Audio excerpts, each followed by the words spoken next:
টিকানে এন্দুৰ যে আছে শিখা শৰ্মা নে কি তাইক আজি কিছুমান প্ৰত্যুত্তৰ দিবলৈ বিচাৰিছো তাইক সন্মান নকৰো আজি তাইক সন্মান কৰা তাই সেইটো পাত্ৰ নাই তাইক সন্মান কৰা সেইখিনি তাই যোগ্যতা নাই তাক এই মুহূৰ্তত দিব বিচাৰিছো এটা বিগ ব্ৰেকিং নিউজ হয় ডাঙৰ খবৰ বুলি ক'ব লাগিব লেখিকা শিখা শৰ্মাক এবাৰ বৰ বেয়াকৈ তুলাধনা দিলে এজন যুৱকে কি কাৰণে দিলে কিয় দিলে আপোনালোকে ভিডিঅ'টো চালে সবিশেষ গম পাব গতিকে বেছি দীঘল ভিডিঅ' নহয় সৰু এটা ভিডিঅ' লৈ আহিছোঁ আপোনালোকে চাওক কি কাৰণে দিলে তুলাধনা আপোনালোকে চালে গম পাব কিন্তু নতুনকৈ যদি কোনোবা মোৰ চেনেলটোত আহিছে পোনপ্ৰথমবাৰ ভিজিট কৰিছে এনেকুৱা ধৰণৰ ভিডিঅ'বিলাক চাবলৈ চেনেলটোত এটা লাইক কৰি ল'ব চেনেলটো ছাবস্ক্ৰাইব কৰি ল'ব আৰু পাৰিলে ভিডিঅ'টো শ্বেয়াৰ কৰি দিব চাওক কেপশ্যনটো আপোনালোকে সকলোৱে দিছে এইটো যে চিকানে এন্দুৰ যে আছে শিখা শৰ্মা নে কি তাইক আজি কিছুমান প্ৰত্যুত্তৰ দিবলৈ বিচাৰিছো তাইক সন্মান নকৰো আজি তাইক সন্মান কৰা তাই সেইটো পাত্ৰ নাই তাইক সন্মান কৰা সেইখিনি তাই যোগ্যতা নাই তাই কেপশ্যনটোত যে মই দিছো এই শিখা শৰ্মাৰ উপাধিটো আচলতে শৰ্মা উপাধিটো সি লিখাৰ যোগ্যতা নাই ঠিক আছে লিখাৰ যোগ্যতা নাই আৰু সেইকাৰণে এই লাইভটো সকলোৱে আগুৱাই দিব লাগে তাক আজি প্ৰত্যুত্তৰ দিব লাগিব এনেতো তাইতো সেইটো যোগ্যতা নাই তাক যে প্ৰত্যুত্তৰ দিব পৰা সেইখিনি তাই যোগ্যতা নাই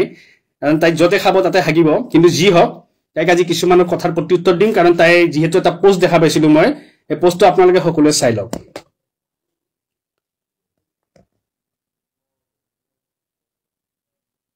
আপোনালোকে সকলোৱে দেখিছে তাই এইটো পোষ্ট দিছিলে দেই আৰবিত প্ৰাৰ্থনা কৰা মানুহে মানুহ অসমীয়া নহয়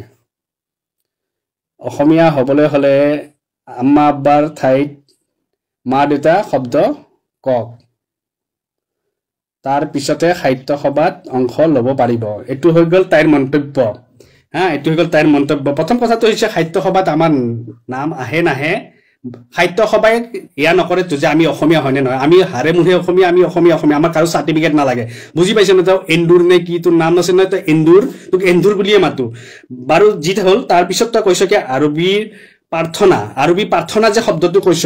তোৰ লাজ নালাগে সেইকাৰণে যে তোক কৈছো যে মই তই শিখা শৰ্মাৰ জেগাত তই শিখা শৰ্মাৰ জেগাত তই শৰ্মা উপাধি লিখা তোৰ যোগ্যতা নাই তোৰ নিজক আচলতে বামুণ কোৱা তোৰ যোগ্যতা নাই বুজি পাইছনে তই বামুণ হোৱাৰ যোগ্যতা নাই তোৰ গাত কিয় কৈছো তই যে আৰবী প্ৰাৰ্থনা শব্দটো লিখিছ তই ইমান নীলাজ আছিলি তোৰ মনত পৰিছে নে নাজানো তোৰ মনত আছে তই নীলাজ তই সেইগৰাকী নীলাজ নাৰী যিগৰাকী নীলাজ নাৰীয়ে তই নিজৰ স্বাৰ্থৰ কাৰণে তই আজান দিছিলি তেতিয়া তোৰ কি মনত পৰা নাছিলে আজানটো কি অসমীয়াত আছিলে নেকি আজানটোতো অসমীয়াত নাছিলে আজানটোতো আৰবীতে আছিলে হা তেতিয়া তোৰ ধৰ্ম যোৱা নাছিলে শিখানে ফিখানে কি নাম তোৰ তেতিয়া তোৰ ধৰ্ম যোৱা নাছিলে তেতিয়াতো তোৰ ধৰ্ম একদম পুৰা আছিলে কাৰণ তোৰ স্বাৰ্থ আছিলে তই সেইগৰাকী নাৰী তই নিজৰ স্বাৰ্থৰ কাৰণে তই চব কাম কৰিব পাৰিবি বুজি পাইছ তেতিয়া তই আৰবী প্ৰাৰ্থনা শব্দৰে তই আজান দি ফুৰিছিলি আমাৰ মুছলমান মানে ঠাইবিলাকত যাই কাৰণ তোক কি লাগিছিলে জানানে তই ভোট খেলিব লাগে না তই MLA হ'বলৈ তই তোৰ যোগ্যতা নাই তোৰ যোগ্যতা এটা মেম্বাৰ হোৱাৰ যোগ্যতা নাই আৰু তোক মই মনত পেলাই দিওঁ তই সেইগৰাকী নাৰী আছিলি নহয় যিগৰাকী নাৰীয়ে ৰোজা ৰাখি ফুৰিছিলি হয়নে তোৰ চাগে পাহৰিছ চাগে তই সেইগৰাকী নাৰী আছিলি তোৰ হাজবেণ্ড নে কি তোৰ হাজবেণ্ডে এয়া কৰিছিলে কি কৰিছিলে নামাজ পঢ়িছিলে আমি দেখিছিলো নহয় আমি সেই ভিডিঅ'বিলাক দেখিছিলো নহয় নামাজ পঢ়া কিবা পঢ়া আৰু তই সেইগৰাকী নাৰী আছিলি যিগৰাকী নাৰীয়ে নিজৰ স্বাৰ্থৰ কাৰণে নিজৰ কিছু একাংশ সনাতনী ভাইয়েকক গালি পাৰিছিলি তই সেইগৰাকী নাৰী আছিলি যিগৰাকীয়ে গেৰুৱা কাপোৰযোৰক লৈ কিনে তই অপমানজনক কথা কৈছিলি তই সেইগৰাকী নাৰী আছিলি যিগৰাকী নাৰীয়ে নিজৰ স্বাৰ্থৰ কাৰণে তই আজি হেমন্ত বিশ্ব শৰ্মাক গালি পাৰিছিলি তই নিজৰ স্বাৰ্থৰ কাৰণে নিজৰ অসমীয়া ভাইয়েকক গালি পাৰিছিলি তই সেইগৰাকী নাৰী আছিলি বুজি পাইছ না তোৰ যোগ্যতা তোৰ কি আছে তই সেইকাৰণে আৰবী ভাষালৈ কথা নকবি বুজি পালি ন তই আৰবী ভাষালৈ কথা কোৱা তোৰ যোগ্যতা নাই কাৰণ তই সেইগৰাকী নাৰী নিজৰ স্বাৰ্থৰ কাৰণে তই যিমান তল পৰিব পাৰ পৰি যাব পাৰ হা আজি তোক যেতিয়া ভোট নিদিলে মুছলমানে কিয় ভোট দিব তই MP হোৱাৰ তোৰ যোগ্যতা আছে তোৰ গাত MP হোৱাৰ টেষ্ট আছে MP হোৱাৰ যোগ্যতা আছে তোৰ গাত অলপমান হা তই এটা মেম্বাৰ হোৱাৰ যোগ্যতা নাই তোক সেইকাৰণে আমাৰ মুছলমান সমাজে তোক বুজাই দিছে তোৰ আচল যোনটো এয়া বুলি কয় নহয় তোৰ অকাত কিখিনি আছে তোক সেইখিনি বুজাই দিয়া গৈছে যোনজনী মাইকী আচলতে নিজৰ ধৰ্মৰ নিজৰ জাতিৰ হ'ব পৰা নাই সি বেলেগৰ কি হ'ব তই নিজৰ স্বাৰ্থৰ কাৰণে যেতিয়া তই গালি পাৰিছিলি হা আজি তোৰ লাজ লগা নাই তই কিন্তু যাই কিনে সেইখিনি মানুহৰে ভৰিত পৰিছ কিয় লাজ লগা নাই তোৰ নীলাজ তোৰ কি লাজ লাগিব তোৰনো কি লাজ লাগিব আজি তোৰ লাজ লগা নাই তোৰ যদি প্ৰকৃত এগৰাকী তই যদি লাজ থকা নাৰী হলি হয় নহয় তই আজি চিন্তা কৰিলি হয় কি এটা সময়ত মই সেইখিনি মানুহকে গালি পাৰি থৈছিলো সেইখিনি মানুহকে অপমান কৰিছিলো সেই জাতিটোকে মই লৈ কিনে কথা কৈছিলো সেই ধৰ্মটোৰ একাংশ মানুহকে কথা কৈছিলো আজি সিহঁতৰ ভৰিত মই শৰণাৰ্থী হ'ব লগা হৈছে সিহঁতৰ ভৰিত পৰিব লগা হৈছে কাৰণ কিয় জানানে তোৰ চৰিত্ৰ কি চৰিত্ৰ জানানে তই নিজৰ স্বাৰ্থৰ তই নিজৰ স্বাৰ্থৰ কাৰণে তই যেতিয়া তল পৰি যাব পাৰিছ সেই চৰিত্ৰ কিন্তু প্ৰতিজন মানুহে দেখা পাইছে তই আজান দিছিলি তই কি ভাবিছিলি মুছলমান সমাজত যাই কেনে আজান দিলে মুছলমান সমাজে বাবা দিব আমাৰ গাত ইমানো ধৰ্মৰ গোৰামী নাই আমাৰ গাত ইমানো ধৰ্মৰ গোৰামী নাই যে তোৰ দৰে এটা এই এন্দুৰ নে কি কোনোবা এটা আহি কেনে আজান দি দিব আৰু আমি তাক একদম মানে আকোৱালি ল'ম আমি চাওঁ কে সেই মানুহটোই সমাজৰ কাৰণে কি কৰিব পাৰিব আৰু হেতু উদাহৰণ তোৰ পৰাই পাইছিলো যে তই সমাজৰ কাৰণে একো কৰিব নোৱাৰ তই এইগৰাকী মহিলা যোনগৰাকী নিজৰ স্বাৰ্থৰ কাৰণে অকল নিজৰ স্বাৰ্থৰ কাৰণে কাৰণ তই যদি নিজৰ স্বাৰ্থ নাথাকিল হয় তই নিজৰ মানুহক গালি নাপাৰিলি হয় তই যদি নিজৰ স্বাৰ্থ নাথাকিলে হয় তই যদি নিজৰ জাতি নিজৰ ধৰ্মৰ একাংশ মানুহ গালি নাপাৰিলি হয় তোৰ বহুত বস্তু আছে তো মোৰ তাতে আমি সবে দেখিছো তো অসমৰ প্ৰতিজন ৰাইজে দেখিছে আজি তোক যেতিয়া আমি ভোট নিদিলো কাৰণে যে আমাৰ ইছলামৰ মানুহৰ বা ইছলাম ধৰ্মীৰ পিছত লাগিছ মুছলমানৰ মানুহৰ পিছত লাগিছ হা যোগ্যতা বনা যোগ্যতা সবতকে আগত এই শৰ্মা উপাধি লিখাটো যোগ্যতা বনা যোনটো তোৰ গাত নাই তই সেই যোগ্যতাটো বনাই ল তাৰ পিছত তই আহিবি আৰু আমাক অসমীয়া পৰিচয় তোৰ দৰে এটা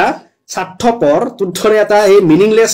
কোনো ভ্যালু নাথাকা তাৰ আমাক একো পৰিচয় নালাগে তোক প্ৰত্যুত্তৰ নিদিলো হয় তই মোৰ পৰা প্ৰত্যুত্তৰ পোৱাটো তোৰ যোগ্যতা নাই কিন্তু তোক প্ৰত্যুত্তৰ এটো কাৰণে দিছো তই যেতিয়া আৰবী প্ৰাৰ্থনাৰ শব্দটো লিখিছ সেইকাৰণে তোক মনত পেলুৱাই দিছো যে তই এগৰাকী মহিলা আছিলি যি গৰাকী মহিলা আচলতে শিখা শৰ্মা এগৰাকী